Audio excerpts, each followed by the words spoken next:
Heb y Go and See Fund, fyswn ni ddim yma. Mae wedi tynnu'r pwysau yn aruthrol I ffwrdd o goffre'r ysgol ac hefyd y rhieni mewn oes o ran costau byw ag ati. Pam fod trai pethau'n marw a rhai yn goroesi? Pam fod trai pethau'n marw a rhai yn goroesi? Mi wedi bod yn gyfle eiraidd i'r disgyblion dod lawr I weld perfformiad yn y Gymraeg, bref ymateb y plant yn gret, bref yn ymwneud fewn i'r theatr ac yna wedi elwa o'r profiadau o ran yr amgueddfeydd ac hefyd trafod gyda'r actorion. Emma! Francis! Thema ni tymor nesaf yw y coedwig glaw.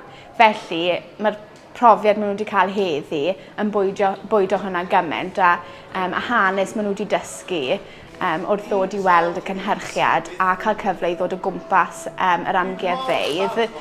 Bydd y plant yn gallu defnyddio'r gwybodaeth maen nhw wedi mabwysiadu heddi a roi yn eu gwaith y tymor nesaf a mae wedi cyfoethogi'r profiad iddyn nhw, rili. A ddaeth o hyd i'r ateb I un o ddirgelion mwyaf bywyd. Yn barod fi wedi clywed nhw'n siarad lot fwy o Gymraeg yn ystod yr amgueddfa nawr, lle fel arfer byddwn ni'n benod. Cofio nawr mae bawb fan hyn yn gallu siarad Cymraeg, siarad Cymraeg. So fi'n credu jyst I nabod hanes lleol I ni rili hefyd o ran y llefydd ni wedi clywed am heddi, I jyst I gallu siarad am hwnna a I weld bod pobl enwog fel Alfred Wallace yn gallu siarad Cymraeg hefyd. Fi'n credu byddai gyd yn byddiol yn cael effaith da arnyn nhw. Da iawn, Arthur Parker. Mae'r plant I gyd wedi joio mas draw fi'n credu. Roi profiad I nhw, felly bod nhw ddim wedi cael o'r blaen. Felly bod lot fawr nhw ddim wedi dod i'r amgueddfa o'r blaen, bod lot fawr nhw ddim wedi gweld cynhyrchiad yn y Gymraeg. Felly bendant mae plant wedi elwa'n fawr iawn o'r cyfle heddi. Diolch. Mae buses ar ben ei hunan yn ddrud iawn I ni fel ysgol, achos ni am Penderyn, ni'n eitha bell o llefydd, jyst dim lot o gwmpas ni.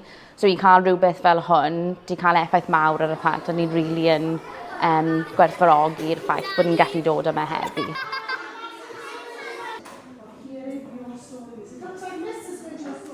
Mae cellid ysgolion ar draws Cymru ar hyn o bryd yn dyn iawn. Dyw hwnna ddim yn cyfrinach. Felly yn y dyfodol fi'n sicr byddwn ni yn ail ymgeisio am y cellid.